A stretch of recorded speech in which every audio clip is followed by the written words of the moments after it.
बच्चों, स्वागत है आज के इस वीडियो साझेदारी फर्मों के लेखांकन भाग 6 में। इस पार्ट में अब हम profit and loss appropriation account लाभ हानि नियोजन खाते का प्रैक्टिकल क्वेश्चन सॉल्व करेंगे।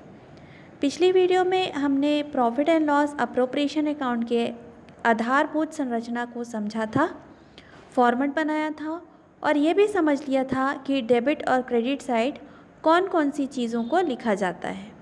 यदि आपने पिछली वीडियो नहीं देखी तो आपसे रिक्वेस्ट है कि पिछली वीडियो पहले देख लें ताकि आपको समझ आ जाए कि डेबिट और क्रेडिट साइड किन किन आइटम्स को लिखा जाता है और क्यों रिकॉर्ड किया जाता है। पहले लाभ हानि नियोजन खाता का फॉर्मेट एक बार रिवाइज कर लेते हैं।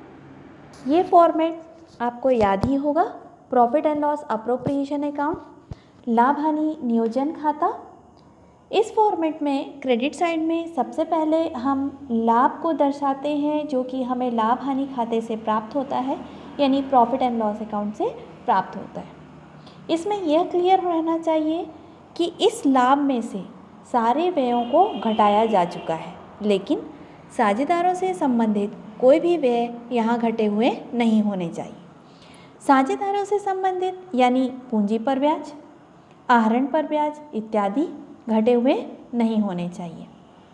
इंटरेस्ट ऑन लोन किसी भी व्यक्ति से संबंधित हो, घटा होना चाहिए। यदि आपने किसी साझेदार से कोई भवन किराए पर लिया हो तो वह घटा देना चाहिए, लेकिन साझेदारों से संबंधित कोई भी व्यय घटे हुए नहीं होना चाहिए, जैसे कि सैलरी, कमीशन, जो कि हम प्रॉफिट एंड लॉस अप्रोप्रिएशन में दिखाएंगे। पर यदि मैनेजर की सैलरी या कमीशन हो तो उसे लाभ में घटा देना चाहिए प्रॉफिट एंड लॉस अकाउंट में ही। आलोक और अशोक एक फर्म में बराबर के साझेदार हैं। उनकी पूंजी क्रमशः 20,000 रुपये एवं 16,000 रुपये हैं। अशोक प्रति माह 600 रुपये वेतन के रूप में पाने का अधिकारी है। वह इन दोनों को पूंजी पर 6% वार्षिकी की दर से ब्याज दिया जाता है। इस वर्ष में लाभ उपयुक्त समायोजन के पूर्व 12,000 रुपये दिए हुए हैं और हमसे लाभ हानि नियोजन खाता बनाने के लिए कहा गया है। तो आइए देखते हैं इसका लाभ हानि नियोजन खाता कैसे बनेगा।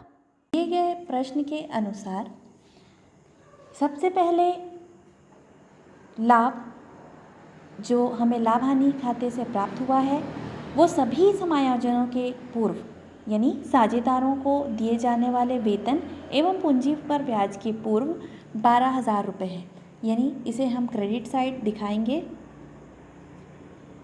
By profit and loss account के रूप में 12,000 रुपये। उसके बाद पूंजी पर ब्याज पाने के अधिकारी हैं 6%, जो कि हम यहाँ पे दिखाएंगे टू इंटरेस्ट ऑन कैपिटल के रूप में। आलोक कैपिटल अकाउंट, ये कैपिटल अकाउंट इसलिए लिखना आवश्यक है क्योंकि इसे हम पूंजी खाते में हस्तांतरित करेंगे। एवं अशोक्स कैपिटल,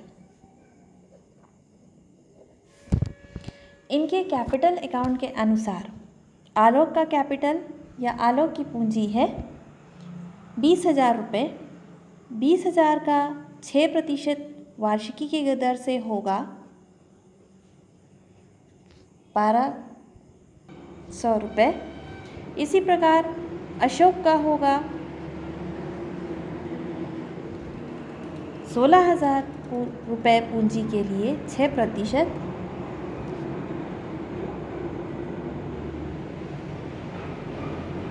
960 रुपये। इसे हम यहाँ दर्शाएंगे। आलोक की पूंजी पर ब्याज था 1,200 रुपये एवं अशोक की पूंजी पर ब्याज था 960 रुपये, जिसे जोड़ने पर हमें ज्ञात होगा 2160 रुपये।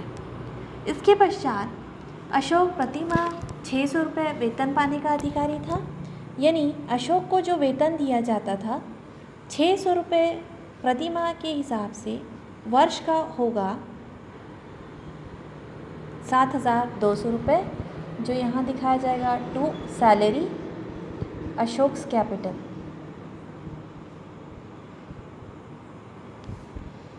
₹7,200। अब देखेंगे कि डेबिट साइड का टोटल ज़्यादा है या क्रेडिट साइड का।